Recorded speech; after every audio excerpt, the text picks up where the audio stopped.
এতিয়া সপোন নদী পাৰত শুনো সুৰ হৃদয় বিনাৰ সিঁচি যাওঁ মাথো সেই সুৰ তোমাৰ যত তুমি জোনা এতিয়া সপোন নদীৰ পাৰত শুনো সুৰ হৃদয় বিনাৰ সিঁচি যাওঁ মাথো সেই সুৰ নমস্কাৰ বন্ধু বান্ধৱীসকল, আকৌ এটি নতুন ভিডিঅ'লৈ আপোনালোক সকলোকে স্বাগতম জনাইছোঁ। খাদ্যৰ থালখনত আপোনালোকে বিভিন্ন ধৰণৰ খাদ্য দেখিছে।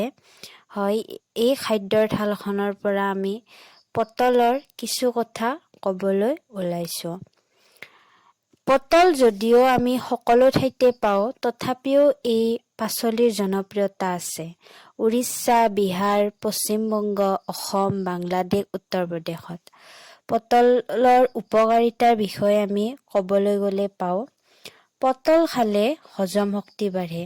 কাহ, জ্বৰ, হাৰ্টৰ শক্তি, পিত্তজ্বৰ, কৃমি, মুখৰ দুৰ্গন্ধ আদিৰ লগতে শৰীৰ ঠাণ্ডা কৰে। ইয়াত ভিটামিন B2, C, A থাকে, লগতে কেলছিয়ামো থাকে।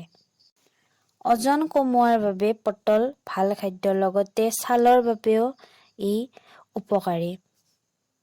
নেপালৰ হস্পিটেলত থকা ৰোগীক পটলৰ চুপ বনাই খুওৱা হয়। পটলৰ তৰকাৰী মাছৰ সৈতে, সৰিয়হৰ সৈতে নাইবা আলুৰ সৈতে, পটল পিটিকা, পটল ভাজি, দৈৰ সৈতে পটল এনেদৰে বিভিন্ন প্ৰকাৰে ব্যঞ্জন বনাই খোৱা হয়। আপোনালোকে যদি এই ভিডিঅ'টো চাই ভাল পালে, গতিকে এই ভিডিঅ'টো লাইক কৰিব, শ্বেয়াৰ কৰিব, লগতে কমেণ্ট কৰিব আৰু আমাৰ এই চেনেলটি ছাবস্ক্ৰাইব কৰিব। ধন্যবাদ।